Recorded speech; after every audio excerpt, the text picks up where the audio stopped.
Como bien decía Fabi recién, gracias a Dios que nos permitió tener este tiempo, llegar hasta aquí. Y vamos a seguir con nuestro estudio acerca de la mortificación del pecado. Estamos viendo, ya esta sería la tercera vez que vamos a Gálatas capítulo 5. Hoy vamos a ver con la ayuda del Señor los versículos 7 al 12. Estamos hablando acerca del pecado remanente, pecado que queda en nosotros, ese pecado que está siempre batallando contra nuestra alma, contra el hombre interior que se deleita en Dios y contra el Espíritu Santo que mora en nosotros, ¿verdad? Que tiene el anhelo de hacer la voluntad de Dios, de darle la gloria a Dios. Esas son las realidades que Dios nos ha dado en Cristo, ¿no? Sabemos que la obra de Cristo ha sido completa, no es una obra parcial. Y hermanos, esto es muy importante, tampoco es una obra que nosotros tenemos que completar. La obra de Cristo ya es completa. Él ya terminó con el pecado. Él terminó con el poder del pecado, con el dominio del pecado, nos libertó del pecado y nos hizo participantes de la naturaleza divina, como dice Segunda de Pedro. Entonces, de ahí es donde decimos que luchamos desde la victoria, ¿verdad?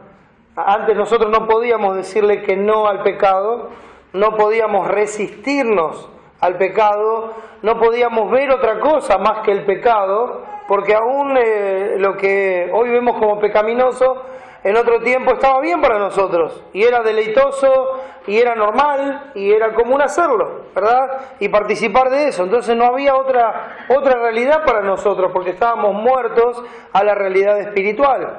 Pero Cristo terminó con esa esclavitud, con esa tiranía del pecado en nuestras vidas y nos libertó. Y hoy nos manda a nosotros a hacer morir las obras de la carne, de ese pecado remanente que queda en nosotros, que sigue apareciendo, que mora en nuestro cuerpo, en nuestros miembros, y que sigue luchando contra el anhelo de ese nuevo hombre que Dios ha hecho. Es una nueva vida, es un nuevo hombre, es una nueva criatura, la que Dios ha creado en nosotros por medio de la obra de Cristo. Nosotros no estamos ayudando a Dios en la lucha con el pecado, no, Él ya triunfó sobre el pecado y por eso en Cristo podemos decirle que no al pecado. La libertad que Cristo nos ha dado es una libertad que hoy nos permite hacer lo que antes no podíamos hacer. En primer lugar, amar a Dios. En segundo lugar, servirle, obedecerle y vencer al pecado diariamente en nuestras vidas por la obra de Cristo. Antes no podíamos, no había forma en que lo hagamos. Es más, no queríamos. Cristo es provechoso en nuestras vidas cuando nosotros la vivimos en dependencia de Él. Pablo decía en el versículo 4 de Gálatas 5, de Cristo os desligasteis lo que por la ley os justificáis, de la gracia habéis caído, ¿no? Han hecho inútil en sus vidas la obra de gracia de Cristo cuando ustedes quieren completar esa obra, mejorar esa obra, perfeccionar esa obra por medio de obras propias de cada uno, ya sea lo que fuera que nosotros querramos agregar. En este caso está hablando de la circuncisión y de rituales que se querían usar para decir, bueno, soy más santo, más salvo, más aceptable a Dios, etcétera, etcétera. Tal vez hoy nosotros no participamos exactamente de esas cosas, pero, hermanos, tenemos las mismas costumbres y las mismas luchas. Entonces, hay cosas en nuestra vida de las cuales nosotros nos aferramos y es una negación de la obra de Cristo y confiamos en esas cosas más que en la obra que Cristo ya ha hecho por nosotros. Eso es lo que nos lleva al legalismo. Hemos visto esa doble jactancia en el versículo 6 cuando decía, porque en Cristo Jesús ni la circuncisión vale algo ni la incircuncisión, sino la fe que obra por el amor. El legalista es aquel que crea reglas que Dios no dio para su propia vida. Ahora, estas reglas pueden ser cosas buenas. O sea, usted puede ser una persona disciplinada, usted puede ser una persona ordenada y de repente encuentra que la mejor forma de aprovechar su tiempo es de hacer las cosas de tal forma, en tal orden, y eso no es ningún problema. El problema es cuando eso se vuelve una regla que tiene que abrazar a todos los demás. Cuando desde mi punto de vista esta es la mejor y única forma de hacer las cosas y todos tienen que ser igual y si no lo están haciendo igual están en pecado, a mi punto de vista, por supuesto. Eso hace el legalista.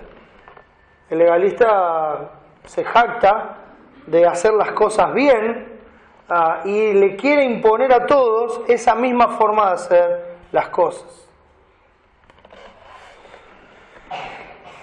Aunque son cosas buenas, luego puede jactarse de ellas, ¿no?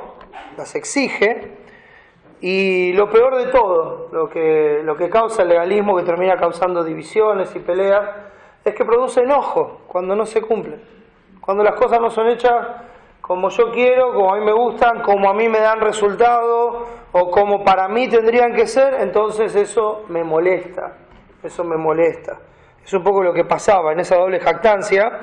Algunos podían jactarse, valga la redundancia, de la circuncisión, porque en Cristo Jesús ni la circuncisión, bueno, yo estoy circuncidado, soy más santo que vos, estoy mejor, sí, está bien, puede ser que no haga falta por la obra de Cristo en la cruz, pero bueno, mejor tenerlo a no tenerlo, ¿no? Bueno, parece ser la idea. Y después dice, ni la incircuncisión. No, yo no la necesito, es pura gracia. Se convierte en una jactancia para los dos lados, se convierte en dos extremos que en tal caso dejan de lado la obra de Cristo. En tal caso dejan de depender de la gracia para depender de sus propios méritos, de sus propias decisiones, de sus propias acciones. Y eso no es lo que produce la gracia en nosotros. Hermanos, guardar la ley de Dios y animar a otros a hacerlo no es legalismo. No es legalismo. Es cierto que la ley nos mostró el pecado, ¿verdad? Y por medio de la ley vemos que somos incapaces de cumplir la ley para la salvación. Y en ese caso la ley está muerta para nosotros, porque no podemos depender nunca de las obras de la ley para nuestra salvación. Ahora, la ley de Dios es buena, es santa, es justa. Es el estándar moral de Dios, es lo que Dios espera de cada uno de nosotros. Es lo que esperaba. Cuando Él dio la ley dice, el hombre que hiciera estas cosas vivirá por ellas. Pero lo que era bueno resultó para maldición. Entonces la obra de Cristo hizo posible en Él, en su vida, que la ley fuera cumplida por nosotros, que creemos en Él, que tenemos fe en Él y que su justicia, o sea, esa vida perfecta, fue aplicada a nosotros. Y ahora, por esa vida de Cristo que se aplicó a nosotros, que se nos imputó, por esa justificación que recibimos por la fe cuando Él resucitó, nosotros hoy amamos la ley de Dios. Vemos el carácter de Dios en su ley y anhelamos vivir de esa forma que Dios nos enseña. Pero no lo hacemos por jactancia o porque por medio de ello esperamos alcanzar el favor de Dios, sino porque entendemos que eso es lo que le agrada a nuestro Salvador. ¿Ve la diferencia? ¿Puede ver la diferencia? Es muy importante. Seguir las ordenanzas de Cristo y enseñarlas como estándar de santidad, hermanos, no es legalismo. No es legalismo. Cuando uno enseña todo lo que Cristo mandó, ¿verdad? Es más, es lo que dice Mateo 28, ¿no? Si lo leemos y lo recordamos enseguida.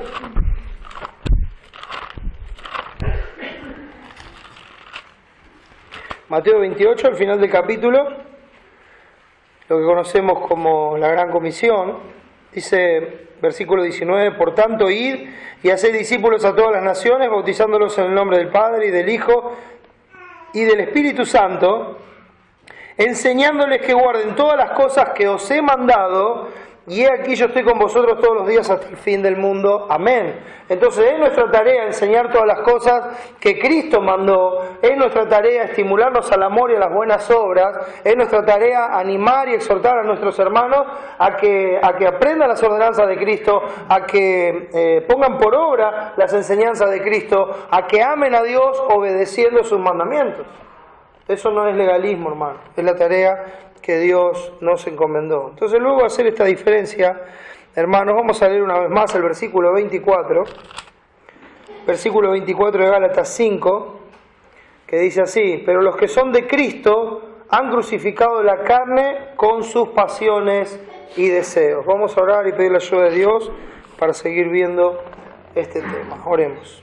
Amado Señor, te agradecemos mucho por nuestro Salvador Jesucristo, por esa obra completa y perfecta que Él ha hecho, que nos ha librado de todas estas cargas de la religión y de nuestros propios méritos y obras y de nuestra propia justicia, para confiar solamente en Él, para depender solamente de Él, para estar plenamente confiando en su justicia y la esperanza que tenemos de ser hallados en Él.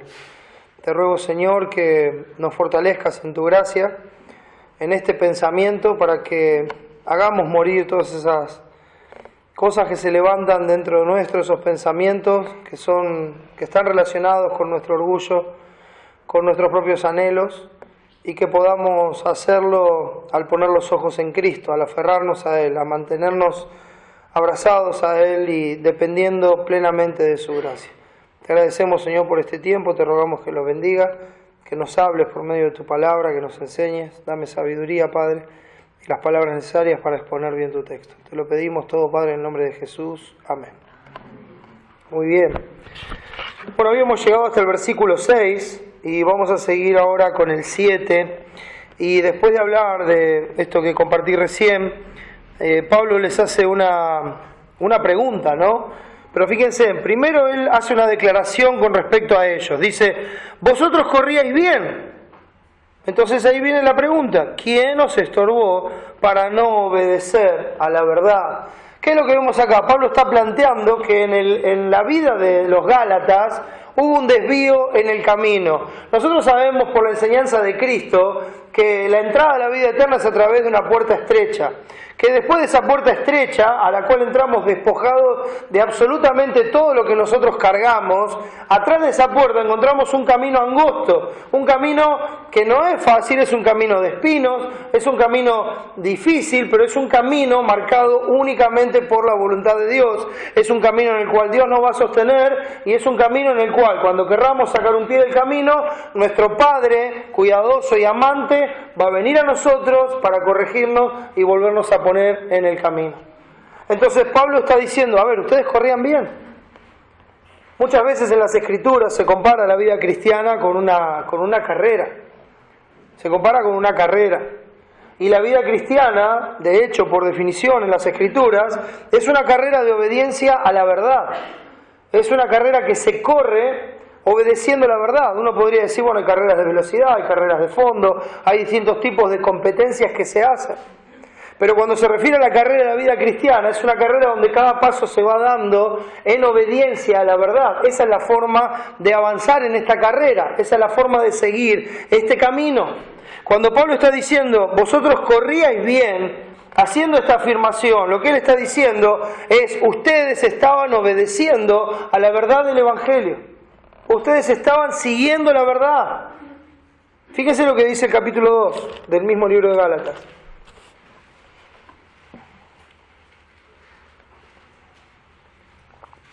Pablo está dando su propio testimonio personal y le animo a que pueda leer todo el libro. Y dice en el versículo 1: después, pasados 14 años, subí otra vez a Jerusalén con Bernabé, llevando también conmigo a Tito, pero subí según una revelación. Y para no correr o haber corrido en vano, expuse en privado a los que tenían cierta reputación el evangelio que predico entre los gentiles. Mas ni aun Tito, que estaba conmigo con todo y ser griego, fue obligado a circuncidarse. Y esto a pesar de los falsos maestros introducidos a escondidas, que entraban para espiar nuestra libertad que tenemos en Cristo Jesús, para reducirnos a esclavitud, a los cuales ni por un momento accedimos a someternos. ¿Para qué, hermano? Para que la verdad del Evangelio permaneciese con vosotros.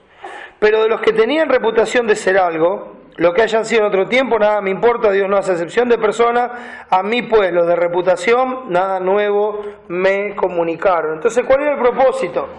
Él viene en esta carrera cristiana, viene haciendo, como hoy también nos enseñaba Cristian, una vida con una limpia conciencia delante de Dios, y eso es muy importante, mantener una buena conciencia delante de Dios. Delante de los hombres es bastante sencillo. El tema es delante de Dios, en nuestra intimidad, en nuestros pensamientos. De vernos si la intención de nuestro corazón en lo que estamos haciendo es agradar a Dios o tenemos algún otro tipo de intención. Creo que eso lo sabemos nosotros sin necesidad de que alguien de afuera venga a decirnos, y la mayoría de las veces la gente de afuera no ve eso en nuestro corazón, pero Dios sí lo ve. Entonces, Pablo estaba viviendo con esa limpia conciencia, pero también hoy veíamos en Corintios que aunque tenía limpia conciencia, no por eso era justificado, ¿verdad? El que iba a juzgar eso era Dios en el día que se revelen las intenciones del corazón. Entonces, cuando él está haciendo esto, dice, bueno, acá hay otros hermanos que tienen reputación en el Evangelio, tienen una trayectoria en el Evangelio, en conocer la verdad, que estuvieron con Cristo. Les voy a compartir lo que estoy haciendo porque quiero ver si estoy corriendo bien. Quiero ver si estoy corriendo bien, quiero ver si estoy cuidando la verdad del Evangelio, para que permaneciese la verdad del Evangelio. No accedieron a lo que le pedían los judaizantes de circuncidar, por ejemplo a Tito, que era griego. No accedieron a eso. ¿Para qué? Para que permanezca la verdad del Evangelio. Porque correr bien era adaptarse a la verdad del Evangelio, no a exigencias que no venían del Evangelio, sino a lo que Dios decía, a confiar plenamente en Cristo. Y cuando él expuso esto a aquellos de reputación, ellos le dieron la diestra en señal de compañerismo. Y le dijeron, esto es lo mismo que predicamos nosotros. Está bien. ¿Cuál era la preocupación de Pablo? No haber corrido en vano. A ver si mi vida se está volviendo inútil. Y hermanos, debería ser un examen que nosotros tenemos que hacernos todo el tiempo, si estamos corriendo bien. No es bueno, no es juicioso medirnos a nosotros mismos por nosotros mismos. No es juicioso. Siempre necesitamos de nuestros hermanos y necesitamos ver, mirá hermano, estoy haciendo esto así, ¿a vos qué te parece? ¿Qué te parece? Porque por ahí yo lo estoy viendo de una forma y en realidad hay que verlo de otra forma. ¿Qué te parece a vos? ¿Qué enseñan las Escrituras con respecto a este tema?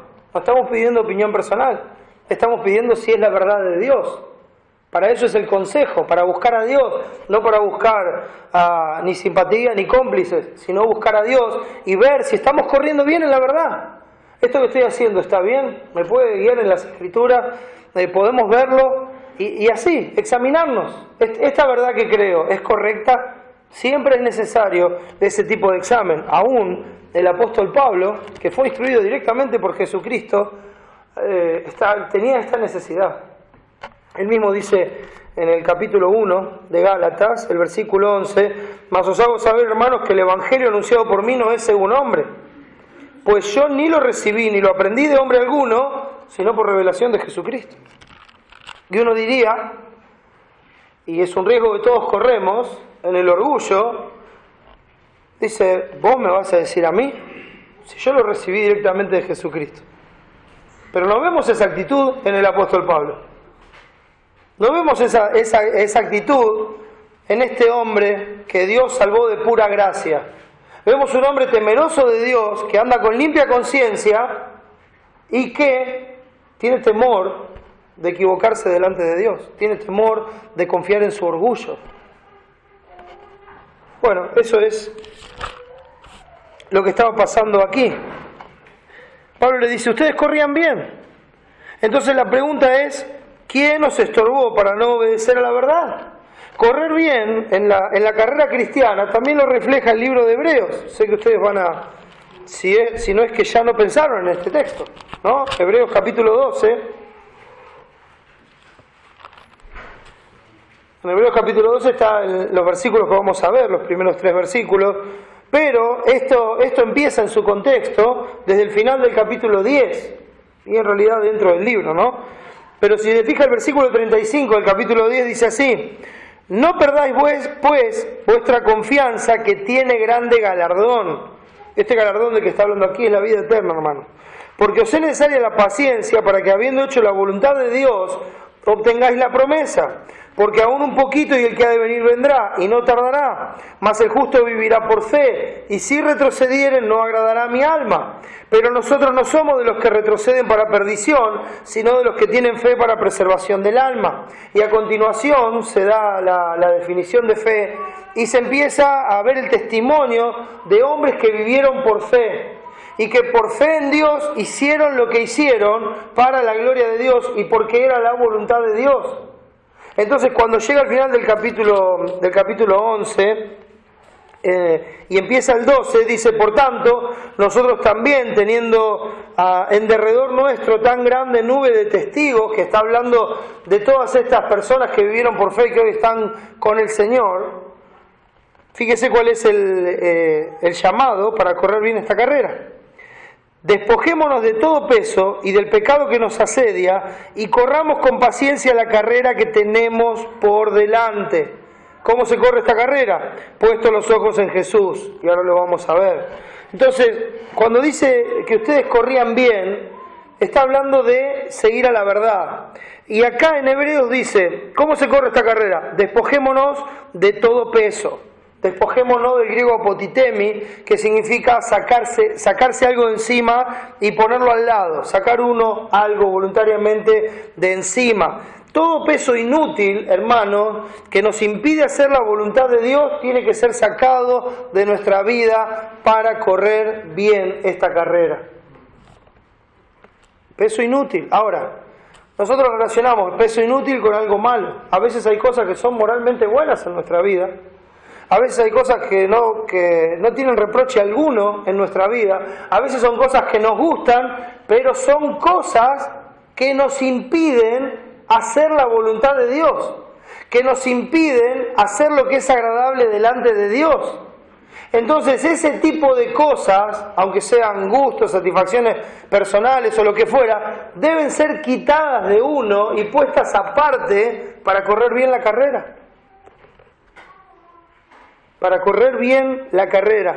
Despojémonos de todo peso. Hay una diferencia entre esta frase, todo peso, y del pecado que nos asedia.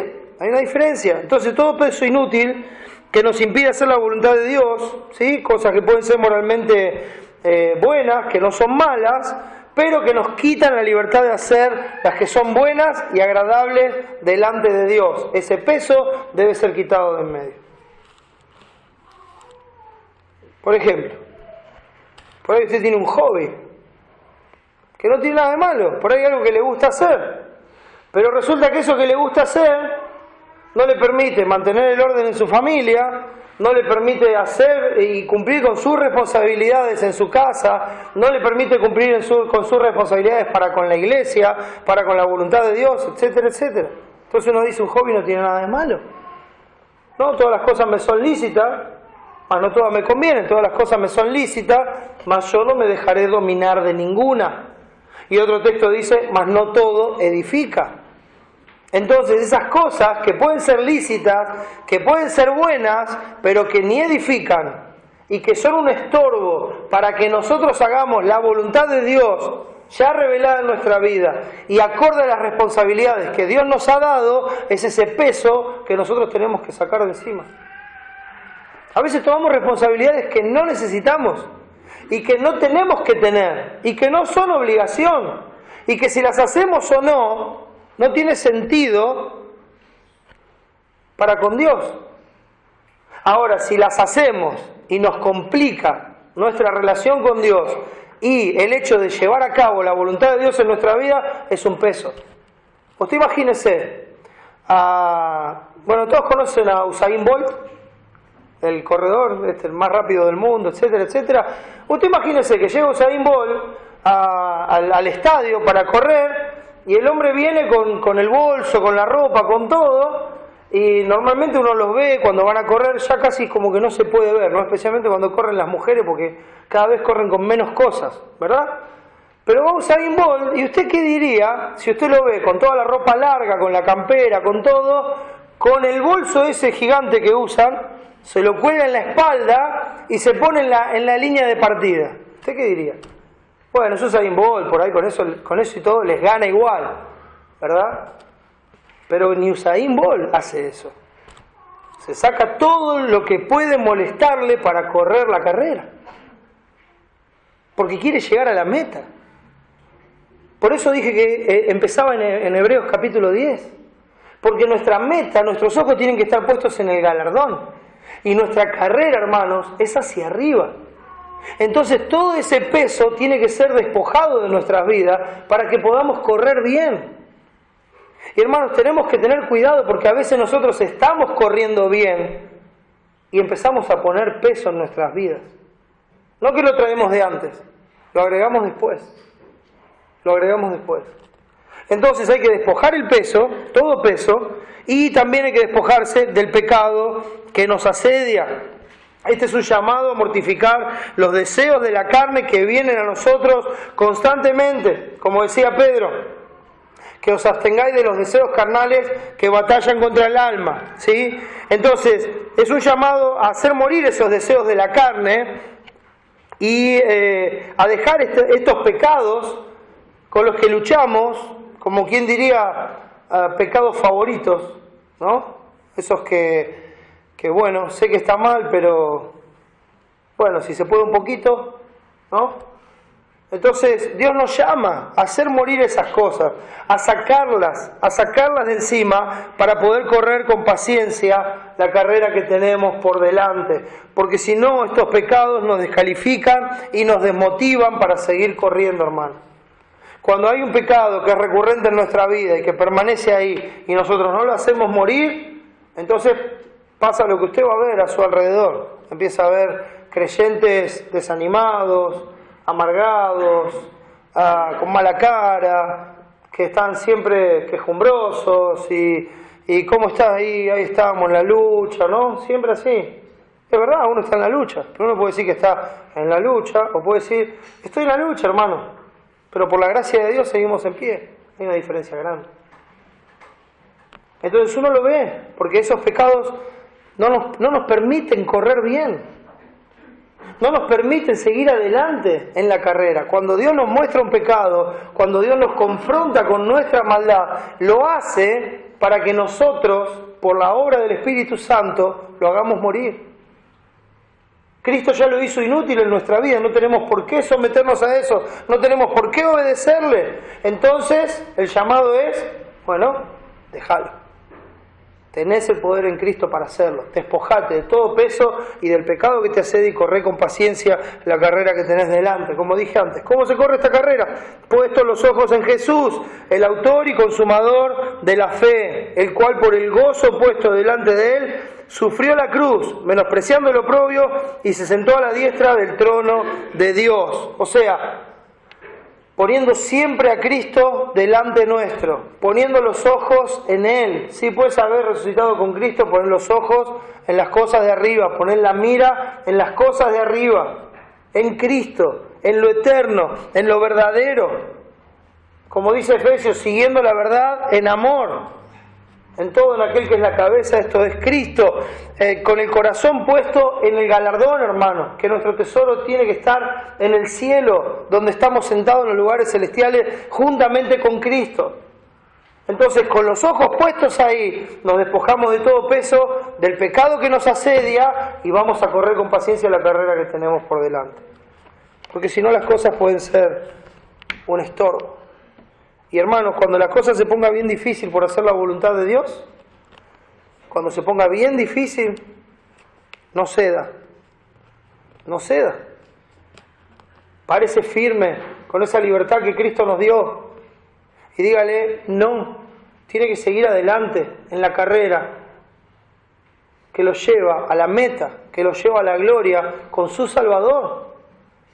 ¿Y cómo va a ser para eso? Tiene que dejar los ojos en Jesús. El versículo 3 dice, considerad a aquel que sufrió tal contradicción de pecadores contra sí mismo, para que vuestro ánimo no se canse hasta desmayar. ¿Por qué siguió adelante Cristo? Por el gozo que fue puesto delante de él. Él vio la gloria de Dios por medio de la redención de nuestras almas y siguió adelante. Sufrió oprobio, sufrió contradicción, sufrió maltrato por hacer la voluntad de Dios, pero siguió adelante por la gracia de Dios. Y hoy nosotros tenemos esperanza. Y cuando nuestro ánimo se canse hasta desmayar, es el momento que tenemos que considerar a Cristo, considerar su vida, considerar todo lo que Él pasó hasta que entregó su vida por nosotros. Y eso nos tiene que fortalecer, nos tiene que animar, nos tiene que levantar para seguir adelante. Los Gálatas, hermanos, empezaron bien la carrera. Ellos creyeron la verdad, creyeron el Evangelio de la gracia, un Evangelio que ofrece salvación por fe, sin obras. Fueron hechos libres por Jesús y comenzaron a correr bien hasta que alguien los estorbó. Hasta que alguien los estorbó. Este es todo un tema, hermano. Decía el versículo 7, vosotros corríais bien. Perdón, no me pregunta. Vosotros corríais bien. ¿Quién os estorbó para no obedecer a la verdad? Esta palabra estorbo, del griego en copto, significa obstaculizar el camino, impedir el paso y otras cosas más, pero todas hablan como de no dejar pasar a alguien por donde tiene que pasar. Es un estorbo, es un estorbo. Ahora, cuando Pablo está diciendo esto, hermanos, cuando hace esta pregunta, después de hacer esta afirmación, vosotros corríais bien, dice, ¿quién os estorbó para no obedecer a la verdad?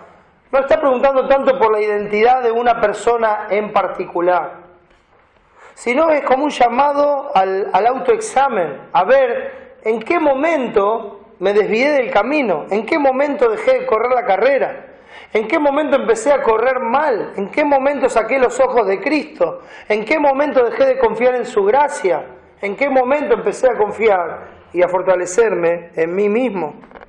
Es muy importante esto. Vamos a ver la identidad en el versículo 8, cuando veamos de dónde procede esta persuasión. La verdad, hermanos, tiene que ver tanto con la enseñanza como con la práctica. Uno vive lo que cree. Cuando cree la verdad, entonces vive la verdad. Este llamado es para que ellos recapaciten y digan, ustedes estaban corriendo bien. ¿Qué fue lo que los estorbó? ¿Qué fue lo que llegó? ¿Qué es lo que dejaron entrar sin darse cuenta? O dándose cuenta. Aún a pesar de ver esta dicotomía entre lo que se predica y lo que se vive, aún viendo esa diferencia, lo permitieron entrar. Dejaron que eso estorbe el camino, y eso no puede ser así. No debemos confiar, hermano, no podemos confiar, no podemos creer en alguien que cuando nos habla mal de los otros. Viene uno y dice, mi hermano en Cristo, ¿cómo estás? Bien, todo bien, bien, ¿y qué es de tu vida? Bien, ¿y vos seguís ahí con ese perverso? Esto pasa, hermanos, pasa actualmente, pasa en medio nuestro. Usted tiene que darse cuenta, ¿no? No podemos ser tan necios de no darnos cuenta que una persona que habla así no puede hablar por el Espíritu del Señor. Una persona que se sienta con usted para hablarle mal del otro no está hablando conforme al Evangelio de Jesucristo. Y habla mal del que no está y siempre tiene una buena excusa. No, pero te lo digo para cuidarte, hermano, para ayudarte. Siempre tiene una buena excusa. Es un poco difícil escuchar un mensaje así que venga de la verdad, cuando la persona que está hablando desde el engaño, desde la mentira. Cuando la persona que está hablando desde donde habla Satanás. Cuando la persona que está hablando está simplemente murmurando. ¿Cómo pueden permitir algo así? Le pasó a los Gálatas.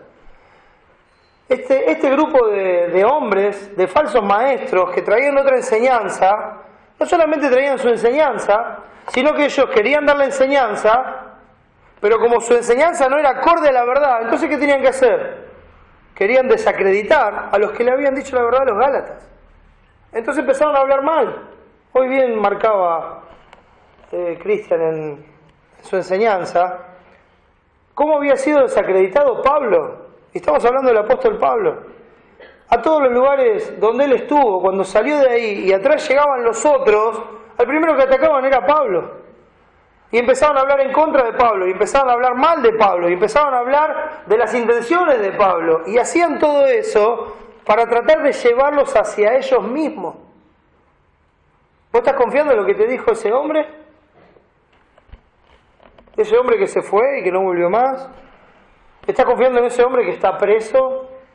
¿Estás confiando? Y así, desacreditándolo.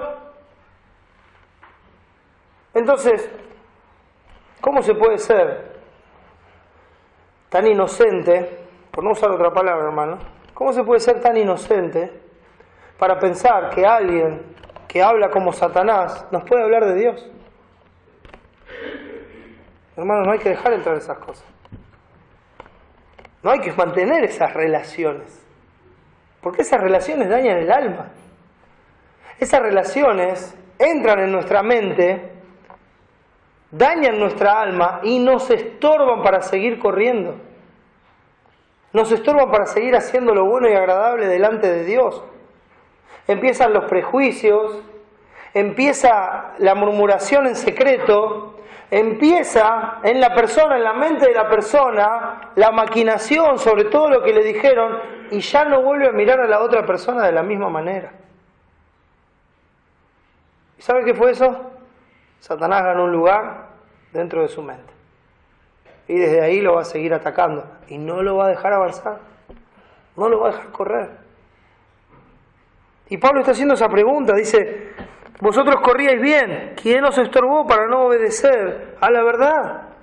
Este tipo de conversación, hermanos, no procede de Dios. Hoy leíamos Santiago, y ahí vamos a ir ahora. Santiago capítulo 3. Santiago capítulo 3. Versículo 8, cuando está hablando de la lengua en el contexto y del daño que puede causar, dice así: pero ningún hombre puede domar la lengua, que es un mal que no puede ser refrenado, llena de veneno mortal. Con ella bendecimos al Dios y Padre, y con ella maldecimos a los hombres que están hechos a la semejanza de Dios. De una misma boca proceden bendición y maldición. Hermanos míos, esto no debe ser así. ¿Acaso alguna fuente hecha por una misma abertura, agua dulce y amarga? Hermanos míos, ¿puede acaso la higuera producir aceitunas o la vid higos? Así también ninguna fuente puede dar puede dar agua salada y dulce. ¿Quién es sabio y entendido entre vosotros? Muestre por la buena conducta sus obras en sabia mansedumbre. No pueden salir las dos cosas mezcladas de una misma boca, de una misma fuente. Entonces tenga mucho cuidado cuando una persona se sienta a hablar con usted y le empieza a decir, no, esto no está tan bien porque tendría que ser así. ¿Pero por qué tendría que ser así? Sí, lo que pasa que este te está enseñando mal porque no sabe, o lo que fuera. Lo que acabo de decir es lo más suave que le van a decir. Pero se lo dicen. ¿Cuál es el propósito de ese tipo de personas? Estorbar, hermano. Estorbar. Usted tiene que tener algo en cuenta siempre. Siempre. Dios usa a sus hijos como instrumentos para su gloria. Satanás usa a los suyos. Él mismo se disfraza como ángel de luz a través de sus ministros. Él mismo. Entonces hay que tener mucho cuidado. Hay que abrir los ojos y no dejarse llevar por los hombres. Usted no se tiene que dejar llevar por nadie. Tiene que dejarse llevar por la palabra. Cuando el hombre habla, tiene que ser comparado con las Escrituras. Y es ahí donde se tiene que aferrar para seguir corriendo bien. Porque es en la verdad donde se tiene que pisar. Es en la verdad donde se tiene que andar. Es en la verdad donde usted se tiene que sostener. Debe haber coherencia entre la vida y el mensaje que se da. El mensaje de Dios nunca viene con las características de Satanás. El mensaje de Dios nunca es un estorbo para la vida cristiana. Si usted ha prestado el oído a alguna de estas personas y lo ha escuchado, usted se va a dar cuenta que eso que escuchó le ha sido un estorbo en su corazón para relacionarse con hombres o mujeres que usted sabía que eran buenos y hombres de Dios y que fueron de bendición en su vida. Y resulta que después de prestarle el oído a estos perversos, su relación con esa persona no vuelve a ser la misma. Porque aparte le da vergüenza, no lo va a confesar y no va a ir a arreglar las cosas. Porque encima somos orgullosos. No podemos prestar atención, hermano.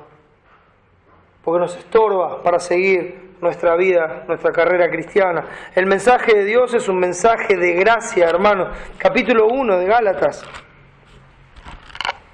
Capítulo 1 de Gálatas, el versículo 6, Pablo lo dice así: estoy maravillado de que tan pronto os hayáis alejado del que os llamó por la gracia de Cristo para seguir un evangelio diferente. ¿Cómo lo llamó? Lo llamó por la gracia de Cristo. Estoy maravillado, estoy asombrado, no puedo creer que tan pronto, después de haber sido salvados por la gracia de Dios, después de haber sido llamados por el evangelio de la gracia de Cristo, se hayan alejado para seguir un evangelio diferente. Versículo 15 de este mismo capítulo, Pablo habla de sí mismo, dando testimonio, dice: pero cuando agradó a Dios, que me apartó desde el vientre de mi madre y me llamó por su gracia. Me llamó por su gracia. El mensaje del evangelio, hermanos, es un mensaje de gracia. Es el enemigo quien siembra discordia entre los hermanos. Es el enemigo quien acusa a los hermanos. ¿Acaso no dice eso las Escrituras? ¿No es Satanás el acusador de los hermanos? Entonces no se siente con alguien que está acusando a su hermano. No comparta la mesa con alguien que acusa a su hermano. No comparta la mesa con alguien que difama a su hermano. No comparta la mesa con alguien que está difamando a Cristo. Porque ese es el resultado. Por cuanto esto hiciste a uno de estos pequeñitos, a mí me lo hiciste. Tanto para bien como para mal. Saulo estaba persiguiendo a la iglesia, y cuando Cristo se le paró delante le dijo: Saulo, ¿por qué me persigues? Si usted se mete con uno de los hijos de Dios, se está metiendo con Cristo. Y tenga cuidado, porque esas personas, cuando se van del lado suyo, hablan mal de usted también. Lo van a hacer, porque es la característica de Satanás. Mentiroso, engañoso y homicida desde el principio.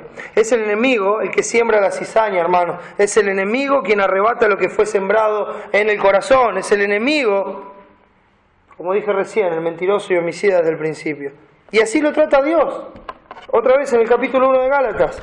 Dice el versículo 8: mas si aún nosotros, un ángel del cielo, os anunciara otro evangelio diferente del que os hemos anunciado, sea anatema. O sea, separado por Dios y maldito delante de Dios. Versículo 9 dice al final: sea anatema. Sea anatema. Y nosotros en el nombre de Cristo nos sentamos a la mesa con un anatema, hermano. Y siempre, por favor, siempre guarde el texto de 1 Corintios 5 que dice: no os digo que no os juntéis con los fornicarios, los adultos, con todo, sino con aquellos que, llamándose hermanos, son todas esas cosas. De eso estoy hablando. De esos que vienen con cara de ángel. De esos que vienen con palabras dulces y tiernas de Cristo, pero que atrás sacan todo el veneno. Tenga cuidado. Hoy le toca a otro, mañana le toca a usted. Es su característica. Son así. A menos que Dios en su gracia los salve y los cambie.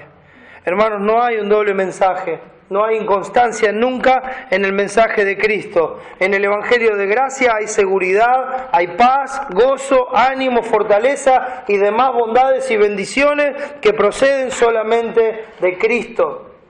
Cuando llega el mensaje, ¿cómo sabe? Porque es un mensaje que le da paz, es un mensaje que le da gozo. No es un mensaje que cuando termina de hablar le deja un gusto amargo y se va a su casa pensando mal de alguien que por ahí ni siquiera conoce en profundidad. Tenga cuidado. Así llega la advertencia en el versículo 9. Como dijimos, ¿no? En el 8, esta persuasión no procede de aquel que os llama. Y en el 9, la advertencia, el cuidado, lo dice con una frase común de la época: un poco de levadura leuda toda la masa. Bueno, creo que esto lo sabemos todos, lo entendemos perfectamente. Si usted hizo pizza alguna vez, ¿no? Agarra así un kilo de harina, la moja, ¿y cuánto le pone de levadura? 50 gramos. Susi me tira la receta enseguida. 50 gramos.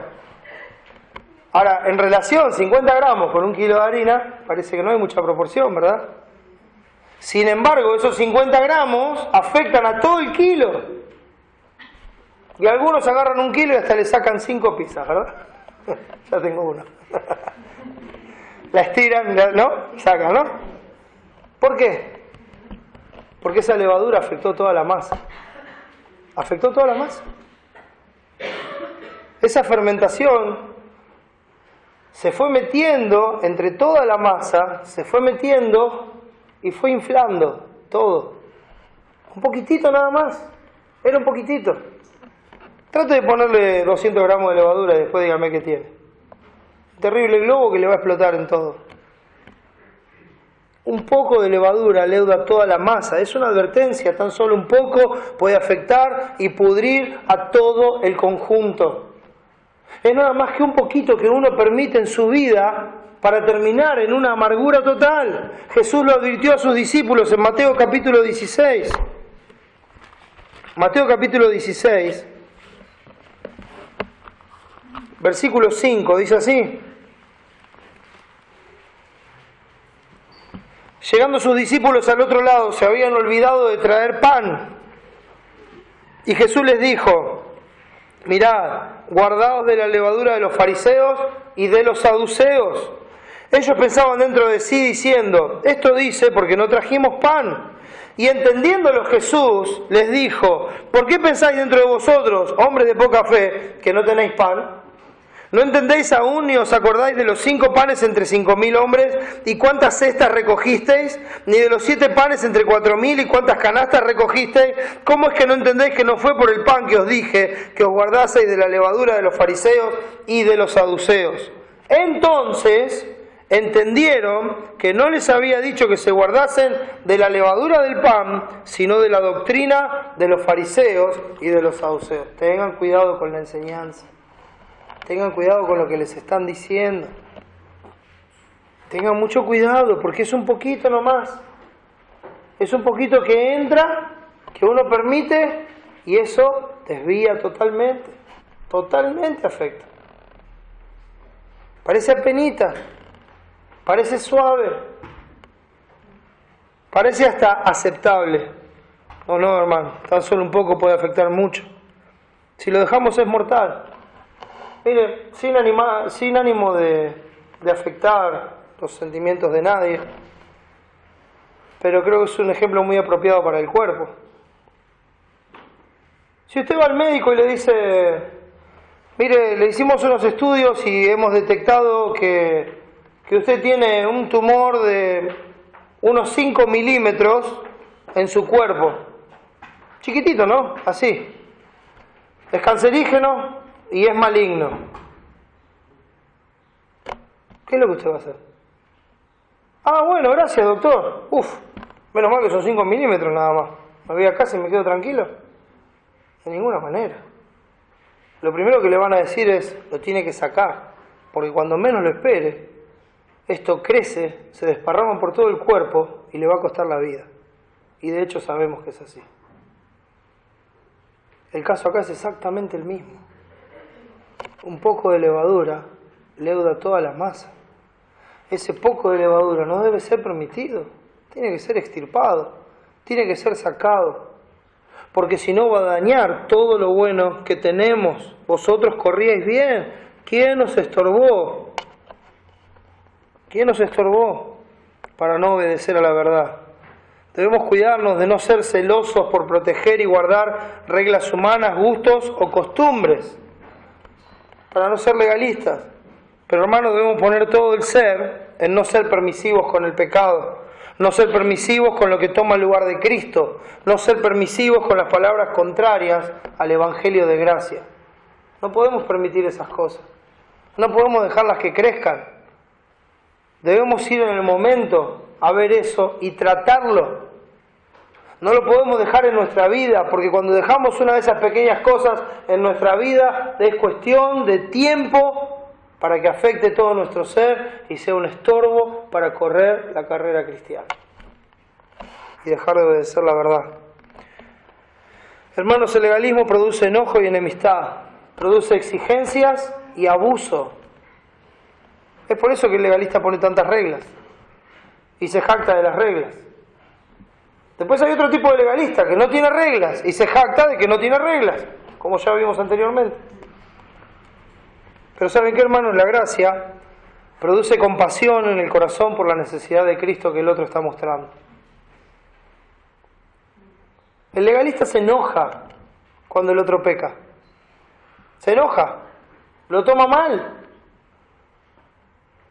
No le quiere hablar más, no lo quiere tratar más. Eso es lo que hace el legalista.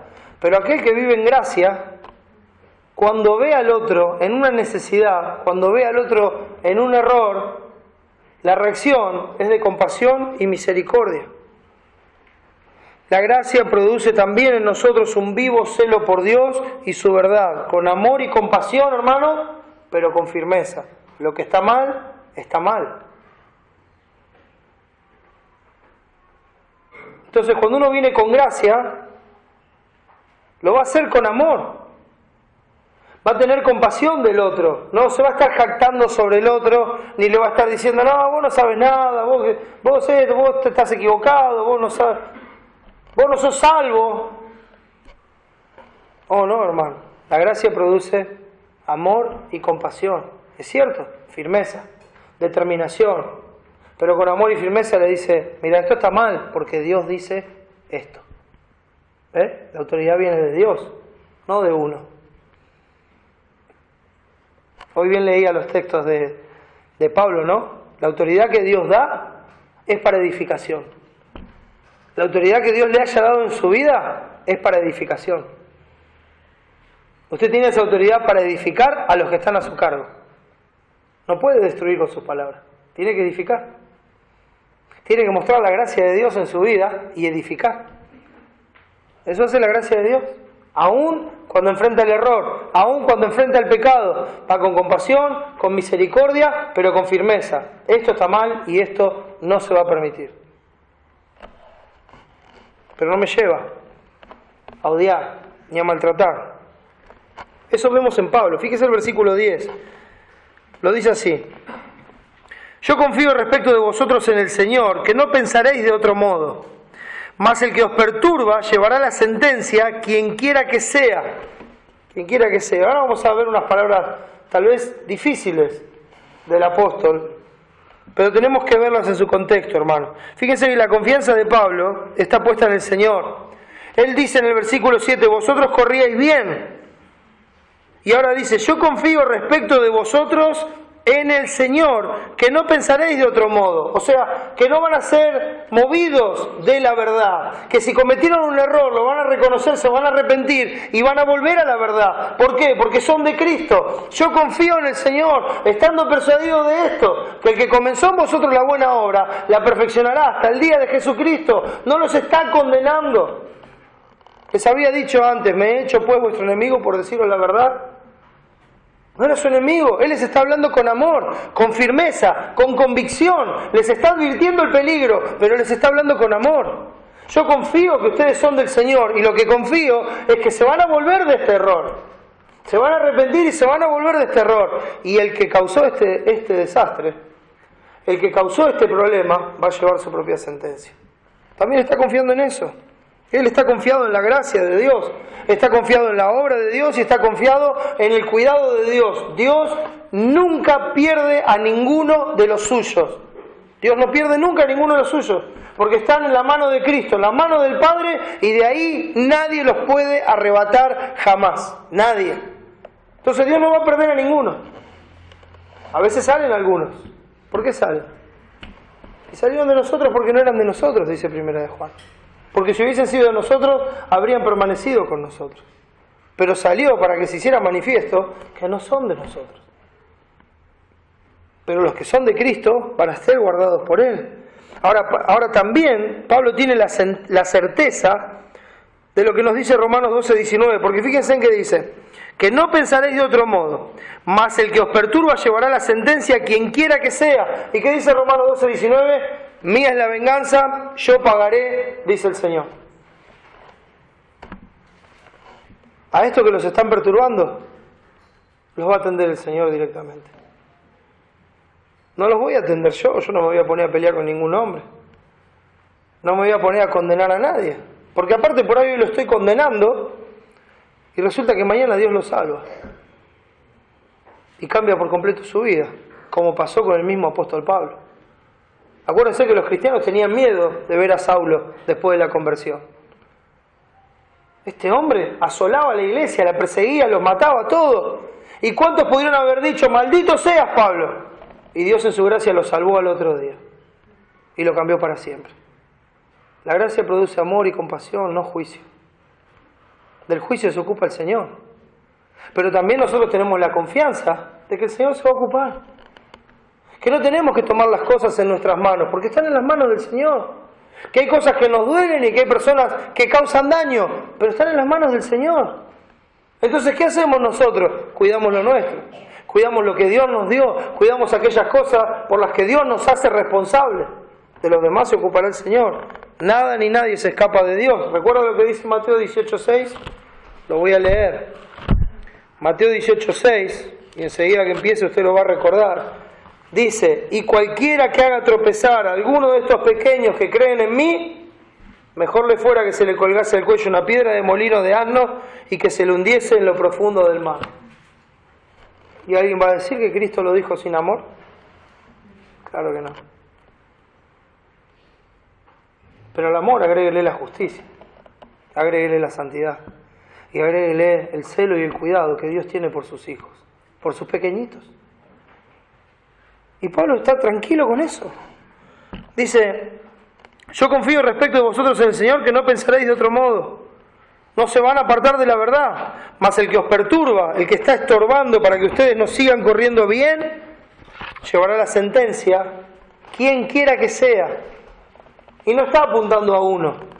Porque si acá dijera, no sé, póngale el nombre que quiera, Roberto va a llevar la sentencia, entonces todos pensaríamos que esto es nada más que para Roberto. Pero esto es tan actual en aquel tiempo como ahora. Quien quiera que sea va a llevar la sentencia. Porque el Señor no se le escapa a nadie. Dios no puede ser burlado.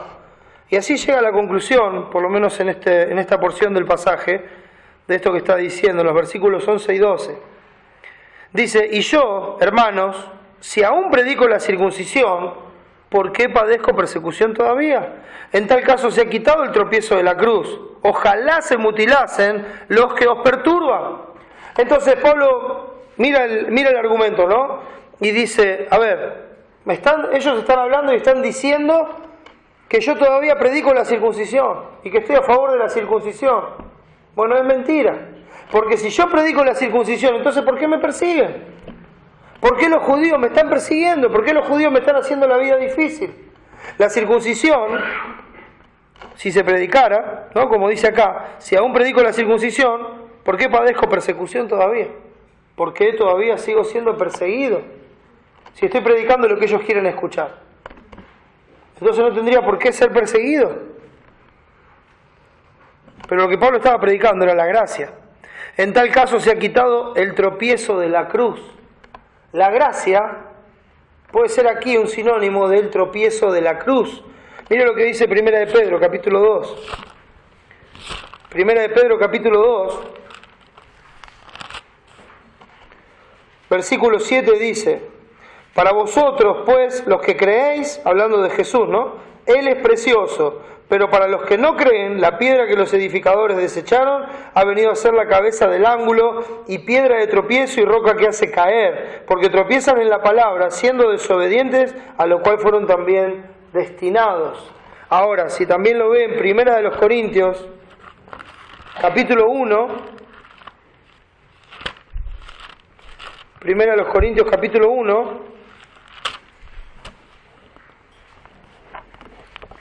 versículo 22 dice así, porque los judíos piden señales y los griegos buscan sabiduría, pero nosotros predicamos a Cristo crucificado, para los judíos ciertamente tropezadero y para los gentiles locura, mas para los llamados, así judíos como griegos, Cristo poder de Dios y sabiduría de Dios. Entonces, ¿cómo se lo ve aquí? Predicamos a Cristo crucificado. ¿Qué es esto? Para los judíos ciertamente tropezadero. ¿Un Mesías crucificado? No puede ser.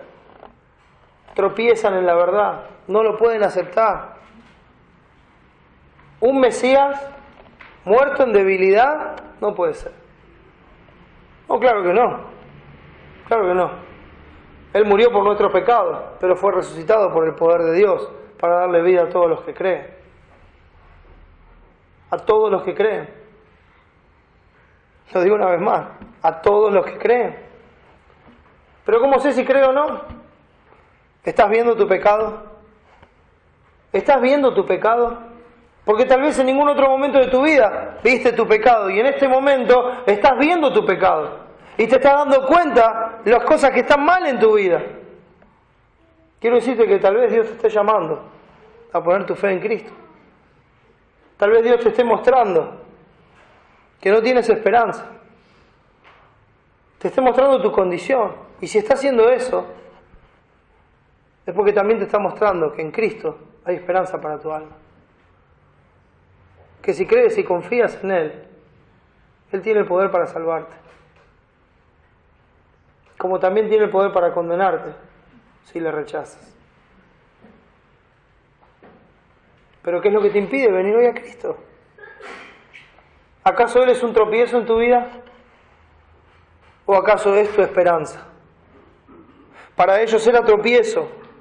Para ellos pensar que todo era por gracia y que el Mesías en esa cruz había cumplido con todas las demandas de la ley y que había terminado con el pecado y que había resucitado cumpliendo todas las profecías que se habían hecho de Él, y pensar que ahora solamente se necesitaba eso y no todo el sistema religioso que ellos tenían montado, para ellos era de tropiezo.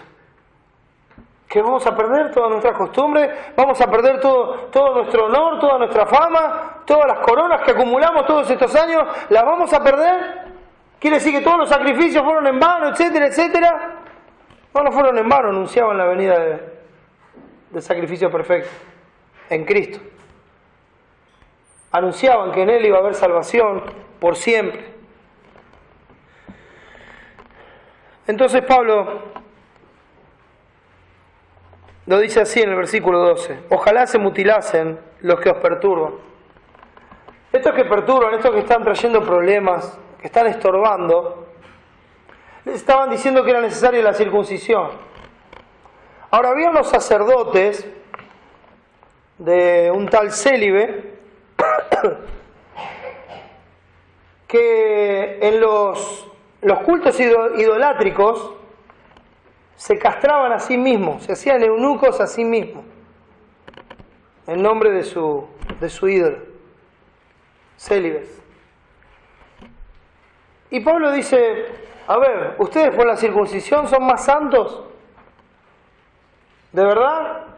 Cortando un pedazo de su carne, de su piel, ¿son más santos? Entonces corten todo. Sean más santos. Háganlo. ¿Eso es lo que ustedes dicen creer? Háganlo. Ojalá se mutilasen. Esta palabra significa cortar.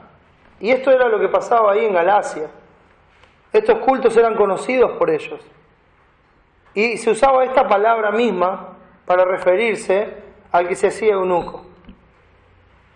Entonces dice, ¿tanto es así para ustedes? Bueno, vamos, denle nomás.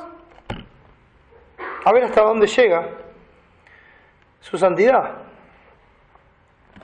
En Mateo capítulo 23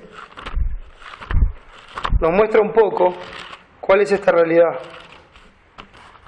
Mateo 23 dice el versículo 2, en la cátedra de Moisés se sientan los escribas y los fariseos.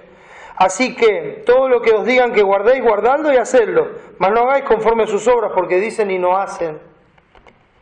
Bueno, cuando dicen lo que la Biblia dice, está bien, si es lo que Dios dice, está bien. Pero no hagan como ellos, porque dicen y no hacen. Tengan cuidado, porque atan cargas pesadas y difíciles de llevar. Y no es lo que Dios hace. El Señor Jesucristo dijo, mi yugo es fácil y ligera mi carga. Y guardar sus mandamientos no es gravoso, hermano. La religión es pesada, la religión es gravoso. El legalismo es gravoso en la vida de las personas. Porque atan cargas pesadas y difíciles de llevar. Y las ponen sobre los hombros de los hombres, pero ellos ni con un dedo quieren moverla. Ni con un dedo quiere moverla. Antes hacen todas sus obras para ser vistos por los hombres, pues ensanchan sus filacterías y extienden los flecos de sus mantos, y aman los primeros asientos en la cena, y las primeras sillas en las sinagogas, y las salutaciones en las plazas, y que los hombres los llamen Rabí, Rabí. Ese era el deseo de estos que estaban perturbando. Querían reconocimiento propio, querían llevarlos para sí mismos, querían gloriarse en ellos. Querían gloriarse en que ellos habían tirado abajo la obra del apóstol Pablo.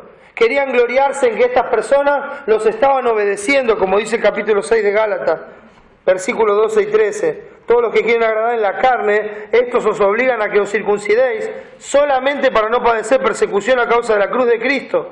Porque ni aun los mismos que se circuncidan guardan la ley, pero quieren que vosotros os circuncidéis para gloriarse en vuestra carne. Para decir, lo hicieron porque nosotros se lo dijimos.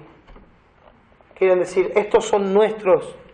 Oprimen, abusan y se jactan de sus logros, de quienes los siguen, pero ellos, nada. Nada, no ve un cambio. No ve nada real en sus vidas. Nada. Tienen apariencia de piedad, pero niegan la eficacia de ella. Se nos ha ido el tiempo, hermano. Tengo una lista de cosas que se practican en las iglesias hoy día, que no tienen nada que ver con la verdad. Y si el Señor lo quiere y lo permite, seguiremos, hermanos, el próximo domingo. Tengamos cuidado, hermano. Dios nos dé gracia para matar estas cosas en nuestros corazones y solo abrazar a Cristo y confiar solamente en Él, en su verdad y seguirlo. Amén. Vamos a orar. Amado Señor, gracias por este tiempo. Te ruego, mi Padre, que nos ayudes a confiar solamente en ti, no en nosotros, no en nuestros méritos, no en nuestras capacidades, no en lo que podemos hacer o lograr, sino solamente en ti, Señor, a descansar en ti, a confiar en ti para vencer a nuestro pecado, a confiar en ti para vivir en esta libertad con que nos has hecho libres y poder así adorarte, amarte, servirte de la mejor manera siempre. Te agradecemos, Señor, por todo y te rogamos que nos ayudes a vivir para ti. En el nombre de Jesús.